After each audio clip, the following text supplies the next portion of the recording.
जय श्री कृष्णा। राधे राधे दोस्तों, आप सभी का दिन शुभ और मंगलमय हो। आप सभी पर भगवान विष्णु की कृपा सदैव बनी रहे। आज की वीडियो में आप सुनेंगे माघ मास महात्म्य का अध्याय 28। पिछली वीडियो में आपने सुना था अध्याय 27, जिसमें आपने सुना था कि किस प्रकार से प्रेत जो है पथिक रास्ते से जा रहा है, उससे कहने लगा कि इस समय तुम्हारे पास जो ये जल है मैं उसे मांगता हूँ, क्योंकि इस जल का मैंने बहुत ही महात्म्य सुना है। कहते हैं कि ये जल संगम का जल है। इस जल को पीने से, इसके स्पर्श मात्र से ही मनुष्य हर योनि से बाहर आ जाता है और उसे मोक्ष की प्राप्ति होती है। मैं प्रेत योनि में अत्यंत दुखी हूँ। मैं 8 वर्ष तक इस प्रेत योनि में हूँ। हजारों वर्ष बीत गए हैं और इस समय आप जल देकर मेरे प्राणों को जो कंठ तक आ गए हैं उन्हें बचाओ। तो इस प्रकार से उस जल की महिमा को सुनते हुए प्रेत पथिक से जल मांगने लगता है कि संगम का जल कितना महत्वपूर्ण है, कितनी इसकी महिमा है। इस जल को पाते ही ज्ञान और मोक्ष देने वाला जल है। पथिक कहता है कि तुम भी संगति पाने के लिए प्रयाग चलो, वहां पर हम ऐसा स्नान करें जो देवताओं को भी दुर्लभ होता है। वहां पर श्राप से पैदा हुआ पिशाचपन सब का नाश हो जाता है। इस प्रकार से लोमेश ऋषि के मुख से अमृत में मधुर कथा को सुनकर मानो अमृत पीकर सब प्रसन्न हुए और पाप रूपी समुद्र से पार हुए। उन्हीं सबके साथ सब लोगों ने दक्षिण दिशा की ओर प्रस्थान किया। उसके आगे का वृत्तांत आप आज के अध्याय में सुनेंगे। तो प्रिय श्रोताओं, आज के अध्याय में वशिष्ठ जी कहने लगे कि हे राजा दिलीप, बहुत से जन समूह सहित अक्षोद सरोवर में स्नान करके सुख पूर्वक मोक्ष को प्राप्त हो गए। तब लोमेश जी कहने लगे कि संसार रूपी इस तीर्थ राजा को सब श्रद्धा पूर्वक देखो। यहाँ पर 33 करोड़ देवता आकर आनंद पूर्वक रहते हैं। यह अक्षय वट है जिसकी जड़ें पाताल तक गई हैं और मार्कंडेय ऋषि प्रलय के समय भगवान इसी अक्षय वट का आश्रय लेते थे। यही शिव जी की प्रिय भगवती भागीरथी है, जिसकी सिद्ध सेव लोग सेवा करते हैं। यह गंगा स्वर्ग के हेतु पताका है। इसका जल पीकर मनुष्य मुक्त हो जाते हैं। हे मुनि, सभी प्राणी इस नदी को यमुना से मिली हुई पाते हैं।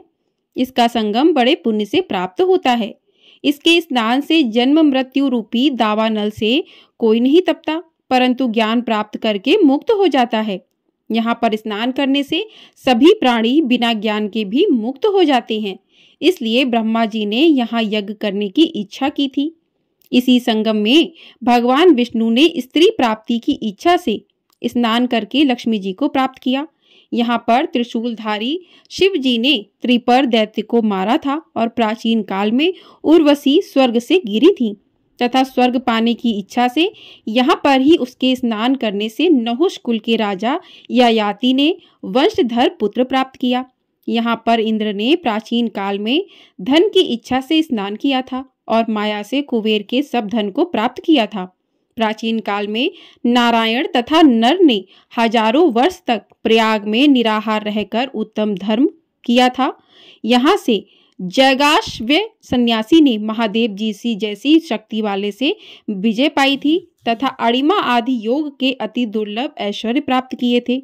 इसी क्षेत्र में तपस्या करके श्री भारद्वाज सप्त ऋषियों में सम्मिलित हुए थे। जिन्होंने भी यहाँ स्नान किया सबको स्वर्ग की प्राप्ति हुई।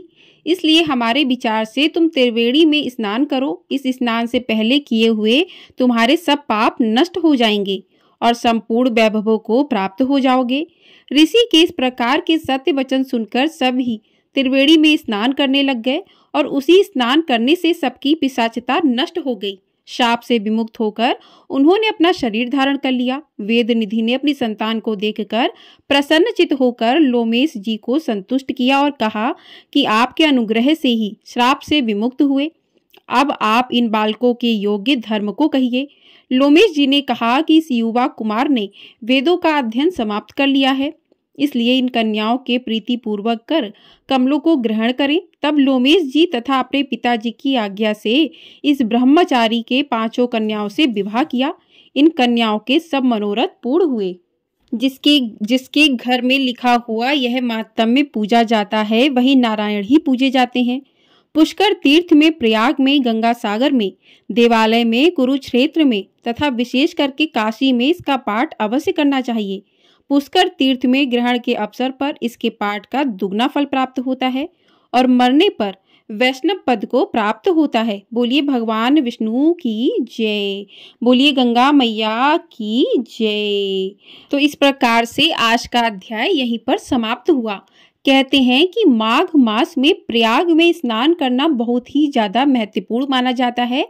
माघ मास में प्रयाग में स्नान करने वालों के सभी पाप, पिछले जन्म के, पूर्व जन्मों के सभी पाप नष्ट हो जाते हैं और उसे विष्णु धाम प्राप्त होता है, मोक्ष की प्राप्ति होती है। तो माघ मास में जो भी भक्त माघ स्नान करते हैं, प्रयाग में जाकर 3 दिन का भी स्नान कर लेते हैं या 1 दिन भी स्नान करके आते हैं, तो उनके सभी पाप नष्ट हो जाते हैं। तो इसी अध्याय के साथ माघ मास महात्म्य यहीं पर समाप्त हुआ। आइए अब सुनते हैं भक्त के प्रेम की सच्ची कथा। एक संत बरसाना में रहते थे। हर दिन वह सुबह उठकर यमुना जी में स्नान करके किशोरी जी के दर्शन करके जाया करते थे। यह नियम हर रोज का था। जब तक राधा रानी के दर्शन नहीं कर लेते थे तब तक अन्न जल कुछ भी ग्रहण नहीं करते थे। उनकी यही दिनचर्या हो गई थी। अब उनकी उम्र लगभग 80 वर्ष की हो गई। एक सुबह रोज की तरह उठे और यमुना जी में स्नान किया। तत्पश्चात राधा रानी के दर्शन को गए। मंदिर के पट खुले और राधा रानी के दर्शन करने लगे। तभी अचानक दर्शन करते हुए संत के मन में भाव आया कि मुझे राधा रानी के मंदिर आते आते आज 80 वर्ष हो गए, लेकिन मैंने आज तक राधा रानी को कोई भी वस्त्र भेंट नहीं किया। लोग राधा रानी के लिए क्या क्या नहीं लाते हैं। कोई नारियल लाता है, कोई चुनरी लाता है, कोई चूड़ी लाता है, कोई बिंदी लाता है, कोई साड़ी लाता, कोई लहंगा चुन्नी लाता है, परंतु मैंने तो आज तक कुछ भी नहीं चढ़ाया है। संत जी के मन में यह विचार आया कि जब सभी मेरी राधा रानी के लिए कुछ ना कुछ लाते हैं तो क्यों ना मैं भी अपनी राधा रानी के लिए कुछ लेकर आऊं। लेकिन ऐसा क्या लाऊं कि मेरी राधा रानी खुश हो जाएं। यही सोचते सोचते संत जी अपनी कुटिया में आ पहुंचे, परंतु उनके मन में वही चलता रहा कि मैं क्या दूं। वह सारी रात सोचते रहे। सोचते सोचते सुबह हो गई। सुबह उठे, उठकर स्नान किया और उस दिन उन्होंने अपनी कुटिया में ही राधा रानी के दर्शन तथा पूजन कर लिया। पूजन अर्चन करने के बाद बाजार में जा पहुंचे। वहां जाकर उन्होंने सबसे सुंदर वाला लहंगा चुनरी का कपड़ा लिया और अपनी कुटिया में आ गए और उसे खुद सिलने का सोचकर अपने ही हाथों से लहंगा चुनरी को सिलने लगे। उन्होंने उन कपड़ों में सुंदर से सुंदर गोटा लगाकर जब उन वस्त्रों को पूरी तरह से तैयार कर लिया तो मन ही मन सोचा कि इस लहंगा चुनरी को जब मैं अपनी किशोरी जी को पहनाऊंगा तो वे बहुत ही सुंदर लगेंगी। ऐसा सोचकर संत मन ही मन भाव विभोर होकर मुस्कुराने लगे। अगले दिन संत जी उस लहंगा चुनरी को ले जाकर राधा रानी के मंदिर की ओर चल दिए। वे मंदिर की सीढ़ियां चढ़ने के साथ साथ अपने मन में सोच रहे थे, आज मैं अपने हाथों से बनी हुई पोशाक अपनी राधा रानी को पहनाऊंगा। इस पोशाक में मेरी किशोरी जी बड़ी सुंदर दिखेंगी। सीढ़ियां चढ़ते हुए अचानक एक बरसाना की आई छोटी सी लड़की आई और बाबा से कहने लगी, बाबा आज तो तुम बहुत खुश लग रहे हो, क्या बात है, हमें भी तो बताओ, बताओ ना बाबा। तो बाबा बोले, लाली आज मैं इसलिए बहुत खुश हूँ क्योंकि आज मैंने अपने हाथों से राधा रानी के लिए लहंगा चुनरी बनाई है। इन वस्त्रों को मैं राधा रानी जी को पहनाऊंगा और इन्हें पहनकर मेरी राधा रानी बहुत भली दिखेंगी। तब उस छोटी सी लड़की ने कहा, बाबा मुझे भी तो दिखाओ, आपने कैसी लहंगा चुनरी बनाई है।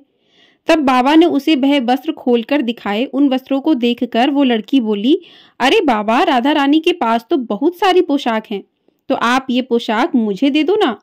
तब वे संत बोले, बेटी मैं तुमको बाजार से दूसरी पोशाक दिलवा दूंगा, ये तो मैं अपने हाथों से बनाकर राधा रानी के लिए लेकर जा रहा हूँ, तुमको कोई दूसरी दिलवा दूंगा। लेकिन उस छोटी सी बालिका ने उस संत का अगोछा पकड़ लिया और फिर से बोली, बाबा ये मुझे दे दो ना, मुझे तो यही पोशाक चाहिए। उधर संत जी भी जिद करने लगे कि मैं दूसरी दिलवा दूंगा, ये नहीं दूंगा। लेकिन वो बच्ची भी इतनी आतुर हो गई थी कि वह संत के हाथ से पोशाक छीनकर भाग गई। अब तो बाबा को बहुत ही दुख हुआ। वे सोचने लगे कि मैंने आज तक राधा रानी को कुछ नहीं चढ़ाया और आज जब पहली बार लेकर आया तो वो लाली लेकर भाग गई। मेरा तो भाग्य ही खराब है, अब मैं क्या करूंगा। यह सोचकर संत उन्हीं सीढ़ियों में बैठकर रोने लगे। इतने में कुछ संत वहां आए और पूछा, क्या बात है बाबा, आप क्यों रो रहे हो। उनके पूछने पर बाबा ने उन संतों को पूरी बात बताई। तब उन संतों ने बाबा को समझाया और कहने लगे कि बाबा आप दुखी मत हो, कल दूसरी पोशाक बनाकर राधा रानी को पहना देना। अब चलो चलकर राधा रानी के दर्शन कर लेते हैं। संतों के समझाने पर बाबा का मन थोड़ा हल्का हो गया और वे संतों के साथ राधा रानी के दर्शन को लेकर चल दिए। रोना तो बंद हो गया था, लेकिन मन स्थिति अच्छी नहीं थी क्योंकि उनकी मनोकामना पूरी नहीं हुई थी। फिर भी अनमने मन से राधा रानी के दर्शन करने जा रहे थे, परंतु मन में यही चल रहा था कि लगता है किशोरी जी की इच्छा नहीं थी। शायद किशोरी जी मेरे हाथों से बनी पोशाक पहनना ही नहीं चाहती थी। यही सब सोचकर संत जी बड़े दुखी हो रहे थे। इसी उधेड़ बुन में वो मंदिर पहुंच गए। मंदिर आकर राधा रानी के पट खुलने का इंतजार करने लगे। थोड़े ही समय बाद मंदिर के पट खुले तो संतों ने कहा, बाबा देखो तो, आज हमारी राधा रानी बहुत ही सुंदर लग रही हैं। उनका मन तो पहले से ही व्यथित था, परंतु संतों की बात सुनकर जैसे ही बाबा ने अपना सिर उठा करके देखा तो जो स्वरूप देखा तो वो दंग रह गए। उन्होंने देखा कि जो लहंगा चुनरिया बाबा ने अपने हाथों से बनाई थी वही आज राधा रानी ने पहनी थी। यह देखकर बाबा बहुत ही खुश हो गए। खुशी में उनकी आंखों से अश्रुधार बह निकली। उसी अवस्था में उन्होंने राधा रानी से कहा कि हे राधा रानी, आपको इतना भी सब्र नहीं रहा कि मुझे यहाँ तक आने देती? आप उससे पहले ही मेरे हाथों से ही लेकर भाग गई, ऐसा क्यों? तब सर्वेश्वरी श्री राधा रानी जी ने कहा, बाबा आपके भाव को देखकर मुझसे रहा ही नहीं गया, और ये आपकी लाई हुई पोशाक केवल पोशाक नहीं है, अपितु इसमें आपका प्रेम है, और जो भी प्रेम से मेरी तरफ एक कदम भी आता है उसे मैं खुद जाकर मिल लेती हूँ। इसलिए तो मैं खुद ही आकर आपसे लहंगा चुनरी छीनकर भाग गई थी। तभी तो कहा गया है कि भगवान को केवल भक्त का प्रेम ही वश में कर सकता है। भगत के वश में है भगवान, भगत के वश में है भगवान।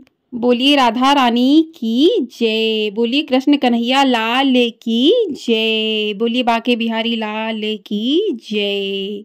तो इस प्रकार से ये कथा यहीं पर पूर्ण हुई। आपको ये कहानी पसंद आई हो तो कहानी को लाइक जरूर कर दीजिएगा, वीडियो को लाइक कर दीजिएगा। चैनल पर नए हैं, चैनल को सब्सक्राइब कर लीजिएगा। आपको हमारे चैनल पर पूर्णिमा कब की है, पूर्णिमा की कथा, साथ ही भगवान श्री सत्यनारायण की कथा भी सुनाई जाएगी। तो आप लोग चैनल को सब्सक्राइब कर लीजिएगा, जिससे आपको सभी कथाएं समय से प्राप्त हो सके। इस वीडियो को करते यहीं पर समाप्त। मिलते हैं अगली वीडियो में। प्रेम से बोलिए जय श्री कृष्णा, राधे राधे।